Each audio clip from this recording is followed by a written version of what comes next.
जो भ्रष्ट होने के चांस होते हैं वो प्रायः स्त्री पुरुष शरीर के आकर्षण से होते हैं।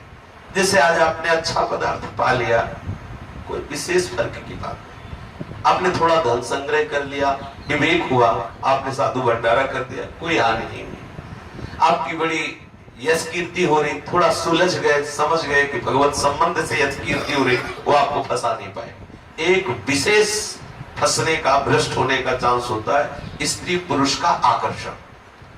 सत्य मानिए, भ्रमण करते हुए हमको ऐसे ऐसे उदाहरण मिले हैं, देखने को मिले हैं, संग से मिले हैं और नगद भी मिल रहे हैं, तो अब भी मिल रहे हैं, क्योंकि आपसे कोई अपनी बात बताता नहीं है और अपने को जब एकांत में मिलते हैं तो अपनी बात बताते हैं, तो उसका भी अनुभव होता है। स्त्री संग की चाह भले ना हो, लेकिन स्त्री प्रियता बनी रहती है।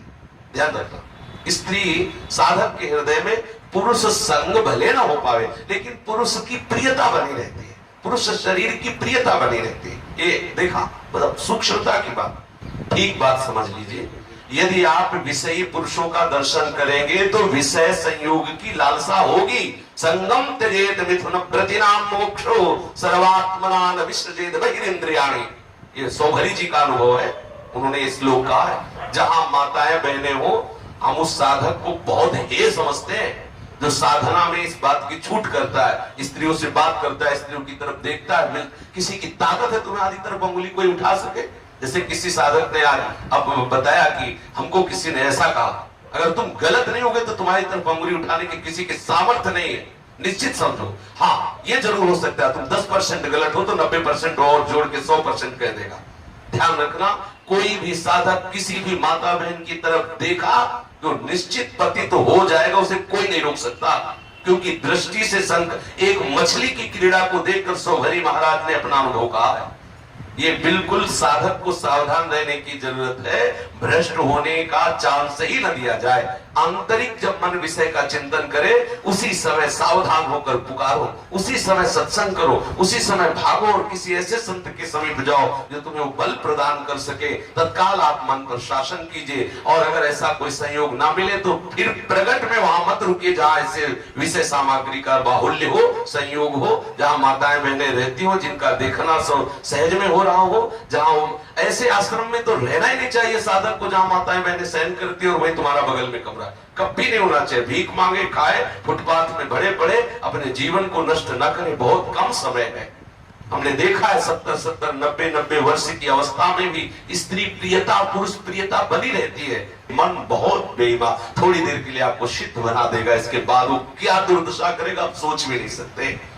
जो परमार्थ से आगे बढ़ना चाहता है, परमार्थ में आगे बढ़ना चाहता है, उसको ठीक शास्त्र और सदगुरु के अनुसार चलना चाहिए। दृष्टि को बचा के होश में, बहुत कीमती जन्म है, किस लिए? बहुत सावधानी। भ्रष्ट होने का निमंत्रण हम देते हैं, स्वयं देते हैं। अंदर से भोगों का संकल्प और बाहर से भोगी पुरुषों का सानिध्य। जरा महापुरुषों के वचनों पर ध्यान। संगम त्यजेत मिथुन प्रतिनाम मोक्षो। जो मोक्ष प्राप्त करना चाहता है उस मुमुक्षु को विषयी पुरुषों का कदापि संग, भूखे मर जाएंगे लेकिन विषयी पुरुषों का संग नहीं करेंगे। वहां हम नहीं बैठेंगे जहां स्त्रियों का स्पर्श प्राप्त हो, हम वहां नहीं बैठेंगे जहां उनके दर्शन में सुविधा हो। भले अलग एकांत बैठ जाओ, ऐसे बैठ जाओ, अपनी चेष्टाओं को देखो, कहीं कामुक चेष्टाएं तो नहीं है, कहीं ऐसा तो नहीं हमारे हृदय में स्त्री प्रियता या स्त्री साधक पुरुष प्रियता जागृत हो। वही काट दो जहां प्रियता प्रकट हो रही, आप स्वतंत्र हो जाएंगे। एक दिन ऐसा आएगा कि स्फुरण ही खत्म हो जाएगी, चाहे माताएं बहनें आसपास बैठी रहे। जब भगवत भाव आ गया फिर कोई परास्त नहीं कर सकता है। पर सावधान, अंतिम श्वास तक साधक को सावधान रहना चाहिए। भ्रष्ट होने के चांस ही कहा है, भगवत बल है, हमें कौन परास्त कर सकता है? परास्त तभी हम होते हैं जब भगवत आज्ञा का उल्लंघन करते हैं। स्वयं भगवान कपिल देव जी कहते हैं कि पुरुष साधक स्त्री को साक्षात मूर्तिमान मृत्यु देखे। ऐसा शास्त्र उठा के देखिए, स्त्री साधक पुरुष को मूर्तिमान मृत्यु देखे कि अगर इसका संग हुआ तो हमारा भाव नष्ट हो जाएगा। ये क्यों? भगवान ने जब रचना की तो उसका सूत्र भी बता दिया कि आप ऐसे बचिए, आप इस मार्ग से चलिए। अब होना तो कुछ है नहीं, आप भौरे की तरह इधर उधर मंडराएंगे और दृष्टि डालेंगे तो भ्रष्ट नहीं होगे, होगी क्या? क्यों बात करो, क्या बात करनी है? क्यों देखो उधर, क्या देखना है? श्री जी को देखना है या ये सब देखना है, प्रपंच देखना है? भगवत मार्ग में काहे को है? जब आए तो फिर सीधे चलो। देखो दिन तो वैसे ही कट रहे हैं, चाहे भोगों में काट लो चाहे प्रिया प्रीतम में काट लो, अंदर का कनेक्शन काट दो, चिदानंद रस में डूब जाओगे, बहुत बढ़िया समय है।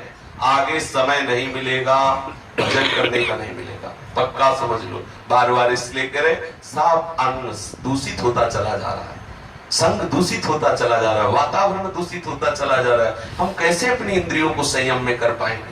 जहां जितेंद्रियता, जहां सदाचार, पवित्र भोजन और इन सब के द्वारा भगवत भाव की प्राप्ति होती है, वो सब लक्षण हमें नहीं आ पा रहे हैं। इसलिए सावधान रहे, कभी ऐसा संग भ्रष्ट होने के चांस ही नहीं है। चांस तभी होते हैं हम खुद बनाते हैं, हम खुद वो संयोग बनाते हैं जिससे हमारा पतन और हमारा नाश हो, और हम समझते हैं कि हमें मौज मस्ती करते रहे और प्रियालाल हमें गलबैया दे, नरक मिलेगा, नरक पक्का समझ लो। त्रिविधम नरकस्येदम द्वारम नाशनमात्मनः कामा क्रोधा तथा लोभा तस्मात् त्रयं त्यजेत। स्वयं श्री भगवान कह रहे ये तीन नरक के द्वार है, काम, क्रोध और लोभ। अगर आप नरक नहीं जाना चाहते तो काम भाव में मत आइए, क्रोध मत कीजिए, किसी से लोभ मत कीजिए, आप नरक नहीं जाएंगे। स्वयं भगवान कह रहे कि तीन नरक के द्वार है, काम, क्रोध और लोभ। हम अपने मन को क्यों ऐसे चांस देते हैं जहां से हमारे मन में कामुकता जागृत हो? हम क्यों किसी की तरफ देखें, क्यों किसी से बात करें? हम वहां खड़े ही क्यों हो जहां हमारा मन हमें परेशान करे? हम अपने मार्ग पे चले तो हमारे भ्रष्ट होने की कोई भ्रष्ट वही साधक होता है जो शास्त्र और गुरु की आज्ञा का उल्लंघन करता है। नहीं, दृढ़ निश्चय से कह रहे हैं कभी किसी भी तरह से आपका कोई नाश नहीं कर सकता यदि शास्त्र की आज्ञा के अनुसार चले, कभी नहीं हो सकता।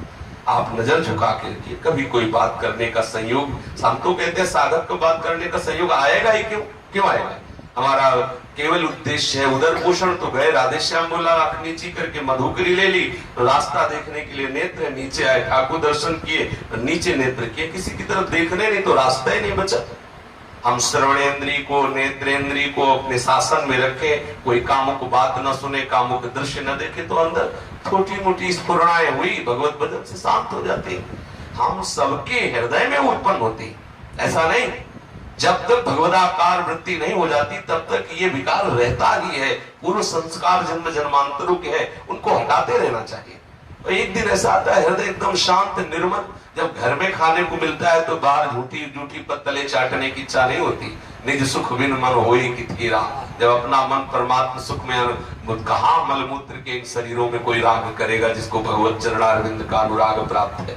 खूब प्रवचन सुनो, आज्ञा का पालन न करो, चिंतन मनन न करो तो भ्रष्ट रखे हो। मिलो चाहे किसी से ना मिलो, समझ लो, मिलो चाहे ना मिलो, बाहर से ना मिलोगे तो अंदर से वो सब काम कर देगा जो उसको करना है। मन बहुत बलवान है, जरूरी थोड़ी कि तुम परस्पर विपरीत शरीर से मिलो, स्त्री या पुरुष मिलने की कोई जरूरत है, बिना मिले आपको भ्रष्ट कर देगा। बहुत बलवान मन है, हमें मन से ही ठीक कर लेना, अंदर ही अंदर सुधार कर लेना। साधना गुरु किस लिए बनाया जाता है, इस मार्ग में क्यों चला जाता है? हमें वो युक्ति चाहिए जिस युक्ति से हम मन को संभाल के अगर आप थोड़ी देर के लिए, जैसे हम किसी माता बहन की तरफ देख रहे हैं, मन कह रहा भगवत भाव से देख रहे हैं, लेकिन शास्त्र निषेध करता है एक बार अचानक दृष्टि चली जाए भगवत भाव कर लेना है वहां, लेकिन भगवत भाव से इनको देखना भी नहीं है। शास्त्र निषेध करता है स्त्री दर्शन, स्त्री संभाषण, एकांत में स्त्री के साथ हंसी मजाक, शास्त्र निषेध है भगवत स्वरूप, लेकिन हमें नहीं देखना। अचानक दृष्टि चली जाए तो हम इन पर भगवत भाव कर लेते हैं और इनको दोबारा नहीं देखते, क्योंकि शास्त्र की आज्ञा है। ऐसे स्त्री साधक को पुरुष के लिए भाव रखना चाहिए। तो भ्रष्ट होने के चांस तभी होते हैं जब हम कहीं ना कहीं शास्त्र और गुरु की आज्ञा का उल्लंघन करते हैं। नहीं तो निश्चित समझो, अब अहंकार वाली बात होगी, जीवन में कभी भर नेत्र से किसी माँ बहन की तरफ देखने का अवसर ही ठाकुर जी ने नहीं दिया। ऐसी रहनी वैसा रहा, और ऐसे हृदय में इतनी जलन रही है कि क्या देखे, किसकी तरफ देखे, हृदय की जलन ही नहीं बुझा पाए तो दूसरे की तरफ क्या देखें। ऐसी और 7-8 दिन रोटी नहीं मिली तो किसी की तरफ देखने का चांस क्या रहेगा। ये जो आज आप सुख सुविधाएं सब देख रहे हैं, ठाकुर जी की लीला है। शरीर रोगी तो इसलिए थोड़ा ऐसा भी है, नहीं तो इतना वैराग्य से जीवन, किसी जब पेट ही जल रहा है भूख के मारे, ठीक करने नहीं पो 3 दिन तो यही नहीं पाया इसी कुटिया में। जब भोजने नहीं जा रहा है, अपने आप आते भूख चिल्ला रहे, अन्न नहीं चिल्ला रहे, तो किसकी तरफ देखेंगे? जब दही और दूध और रबड़ी और मलाई खा के निकलेंगे तब इधर उधर देखने की इच्छा होगी। अगर हम रूखा सूखा खाए, जिसका भोजन शुष्क उसका भजन सरस, और जिसका भोजन सरस उसका भजन नीरस। जिसका भजन नीरस होगा वही विषय वासनाओं का चिंतन करेगा, वही विषयों की तरफ चलेगा।